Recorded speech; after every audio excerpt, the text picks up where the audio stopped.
Most entrepreneurs are trapped, even if they don't realize it, but not by external circumstances, but by their own minds. This video is about how to remove the invisible ceiling holding you back.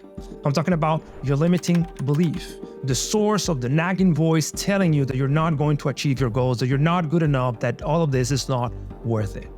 Once you unlock this, you will start getting the results you want. But if this remains unaddressed, you will forever be stuck in a cycle of stress and frustration, wondering why others who started the business after you are able to soar past you nearly effortlessly. As an executive performance coach to 6, 7, and 8-figure entrepreneurs, I've seen hundreds of times how conscientiously removing limiting beliefs is a powerful force for business success, because your business is an extension of yourself. If you make yourself limitless, your business success will have no limit. Welcome back. My name is Castillo, founder of Selfmastered Performance Institute for Founders. If you're new to the channel, consider subscribing. Where there's a few videos every week to help you unlock your full potential and make sure you win in business. This video is about how to remove your limiting beliefs. But before we go into how to do this, you need to understand what are those beliefs, and more importantly, where do they come from?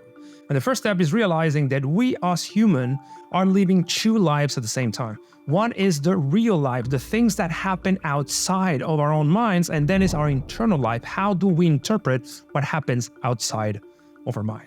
In other words, we're living in two realities, and the thing that mediates, that links those two realities is language. And through the evolution of our species, we have been shaping a language in order to describe what goes outside and goes inside of our own minds. And that has created two types of truths. The first truth is what I call objective or absolute truths. Those are grounded in science and they are valid for all cultures. Things that aren't undisputable. Things like fire burns. Burning is a phenomenon that everybody agrees that exists and has the same name across every culture. And then you have the relative truths, in which there are conventions that we have decided collectively to actually understand as truth. As, for instance, money. Money has no intrinsic value except the fact that we actually give to money, to dollars, to euros, value, and we use it to exchange it. Why is this relevant for you?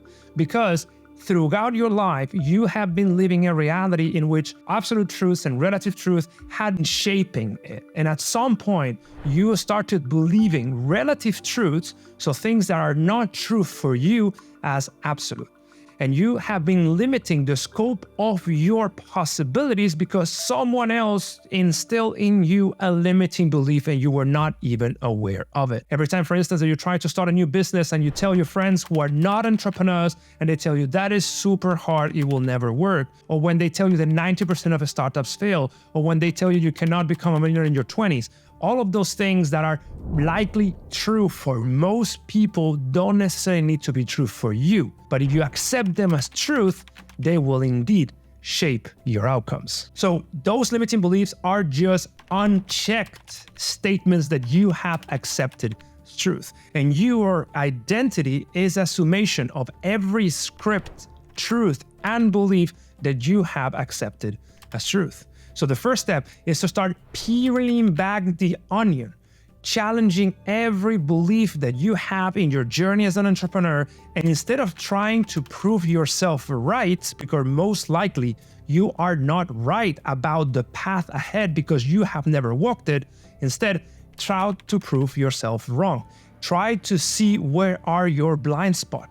What are the things that you are believing to be true that are just not true? So the only way out is to systematically deconstruct your belief system. And once you finally found one belief that you thought was true, but you can now prove is not true anymore for you, you're ready for step number 2, which is changing the meaning associated to that belief using something called cognitive restructuring, which is in essence changing the label to that belief. If you previously thought that it was impossible to build a 7-figure business within 1 year, and now you know about someone who actually did it in the past, you can cognitively reframe that past belief as proof of you not having the right information, but also you now having the information that allows you to actually perform and get that goal.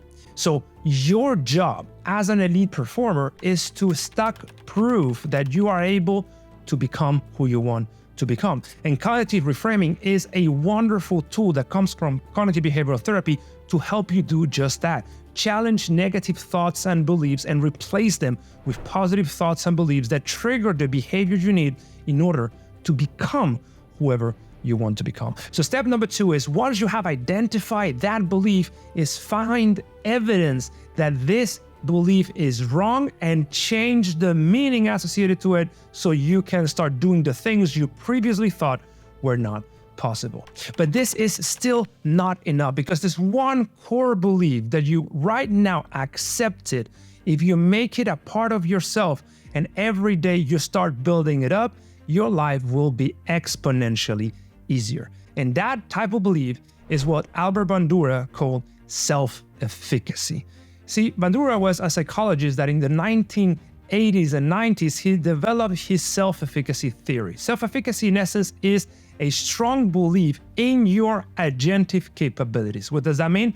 It means that you believe you will figure it out. When someone is high in self-efficacy, he or she believes that everything is figure outable, that there's a way to actually get the job done. And not surprisingly, self-efficacy, which is now a validated psychological measure, is extremely high in successful entrepreneurs.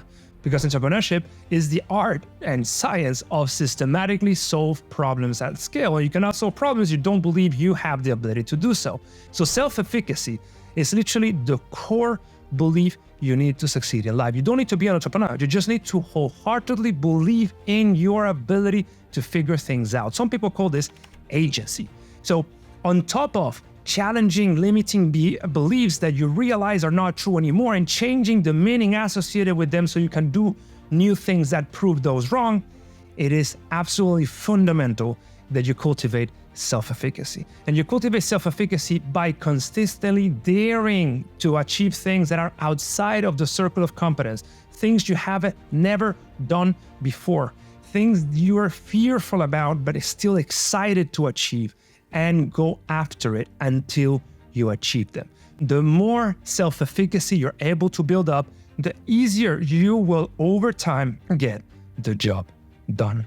So these are the 3 key components of removing limiting beliefs, and this is the specific protocols that I teach our clients. So the first step is to start embodying self-efficacy, and to start believing that everything is figure outable. Everything is just one system away, one specific series of steps that you need to figure it out until you achieve them. And once this is clear in your mind, you're ready for step 1, which is create a nearly impossible goal, something that is outside of what you currently would be able to achieve, something that excites you a lot, but it scares you a little. Then step 2 is start going after that goal until you hit a limiting belief, until your mind tells you that you're not good enough, that this is never going to work, that you're not worth it, whatever bullshit the mind throws at you. And once you have identified that belief, you're ready for step 3, which is start challenging that belief until proven it wrong, reframing every single thing that the mind throws at you, every negative thought and emotion,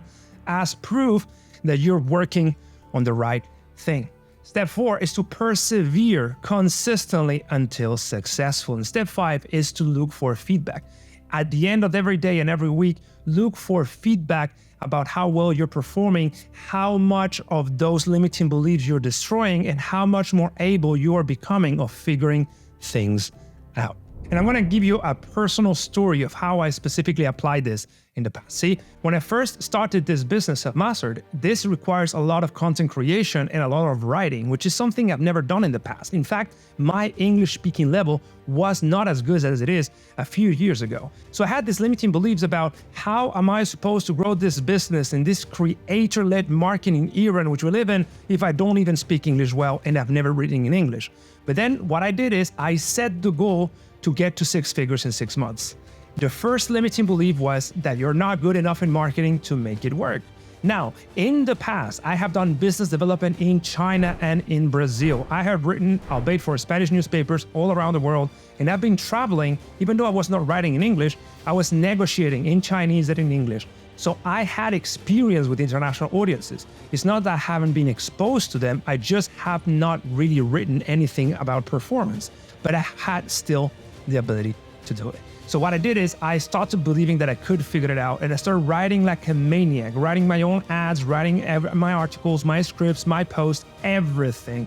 And turns out that after, I think, a year in the business, I started being complimented for my marketing. Instead, some of the clients that were coming to us, I remember a lady in late 2021 that came to me asking for who was the agency that was rating our post, that they were different from anything else that she had seen, which is what had attracted her to the business. But turns out I was the one writing that. There were no agencies, never been an agent, has always been myself. And that is how I shattered that limiting belief, which stayed for me for at least the 6 first months of the business. So that is how you do it. First, you wholeheartedly cultivate the belief that everything is figure outable and you are able to figure it out. 2, set a goal that actually allows you to prove to yourself that you're gonna figure things out. 3, as soon as you find a limiting belief, find evidence that that belief is not true, that it is a relative truth that you have accepted as absolute, that does not pertain to reality. 4, continue pushing until successful. And 5, if you want to become better, faster, leverage feedback loops, learn every day, ask yourself how well you're moving forward, how well you're learning, so you can eventually get the goal. Let me tell you, limiting beliefs are this invisible ceiling that hurts most people's chances for success. If you want to go deeper into how to reprogram your subconscious mind for elite performance, check this video here, because I go very deep in how your subconscious works and how you can actually get it to help you over time evolve into elite performer that makes every business work fast. See you in that video.